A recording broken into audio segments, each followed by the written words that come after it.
السلام علیکم ورحمۃ اللہ وبرکاتہ۔ حضرت عمرو بن جموح رضی اللہ تعالیٰ عنہ پاؤں سے بہت معذور تھے۔ ان کے 4 بیٹے تھے جو اکثر حضور صلی اللہ علیہ وسلم کی خدمت میں بھی حاضر ہوتے اور لڑائیوں میں بھی شرکت بھی کرتے۔ غزوہ احد میں عمرو بن جموح رضی اللہ عنہ کو بھی شوق شہادت اور جذبے کا شوق پیدا ہوا کہ میں بھی جاؤں۔ لوگوں نے کہا تم معذور ہو، لنگڑے پن کی وجہ سے چلنا دشوار ہے۔ انہوں نے فرمایا کیسی بری بات ہے کہ میرے بیٹے تو جنت میں جائیں اور میں رہ جاؤں۔ بیوی نے بھی ابھارنے کے لیے تانا کے طور پر کہا کہ میں تو دیکھ رہی ہوں کہ وہ لڑائی سے بھاگ کر لوٹ آیا۔ عمرو بن جموح رضی اللہ عنہ نے یہ سن کر ہتھیار لیے اور قبلے کی طرف منہ کر کے دعا کی، اللہم لا تردنی الی اہلی، اللہ مجھے اپنے اہل کی طرف نہ لوٹائیو۔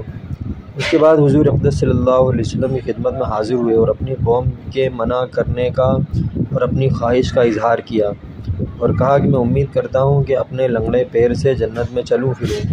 حضور صلی اللہ علیہ وسلم نے فرمایا کہ اللہ تعالیٰ نے تم کو معذور کیا ہے تو نہ جانے میں کیا حرج ہے۔ انہوں نے پھر خواہش کی تو آپ صلی اللہ علیہ وسلم نے اجازت دے دی۔ ابو طلحہ رضی اللہ عنہ کہتے ہیں کہ عمرو بن جموح کو لڑائی میں دیکھا کہ اکڑتے ہوئے جاتے تھے اور کہتے تھے خدا کی قسم میں جنت کا مشتاق ہوں۔ ان کا ایک بیٹا بھی ان کے پیچھے دوڑا ہوا جاتا تھا۔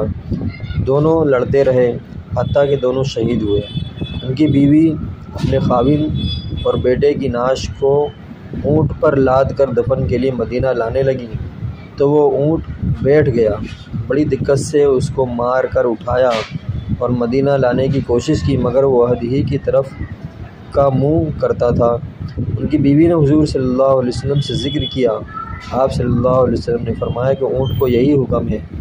کیا عمرو بن جموح چلتے ہوئے کچھ کہہ کر گئے تھے؟ انہوں نے کہا کہ قبلے کی طرف منہ کر کے یہ دعا کی تھی، اللہم لا تردنی الی اہلی۔ کہ آپ صلی اللہ علیہ وسلم نے فرمایا اسی وجہ سے یہ اونٹ اس طرف نہیں جاتا ہے، یعنی اسے مدینہ منورہ کی طرف جانے کا حکم نہیں ہے۔ یہ المغازی للواقدی غزوہ احد کا جو واقعہ الواقدی مغازی کے اندر جو لکھا ہے اس کے اندر ہی ہے۔ اسی کا نام ہے جنت کا شوق اور یہی ہے سچا عشق الہی، اللہ کا اور اس کے رسول صلی اللہ علیہ وسلم کا عشق، جس کی وجہ سے صحابہ اکرام کہاں سے کہاں پہنچ گئے کہ ان کے جذبے مرنے کے بعد بھی ویسے ہی رہتے۔ بہتری کوشش کی کہ اونٹ چلے مگر یا تو وہ بیٹھ جاتا یا احد کی طرف چلتا تھا۔ بے شک۔ السلام علیکم۔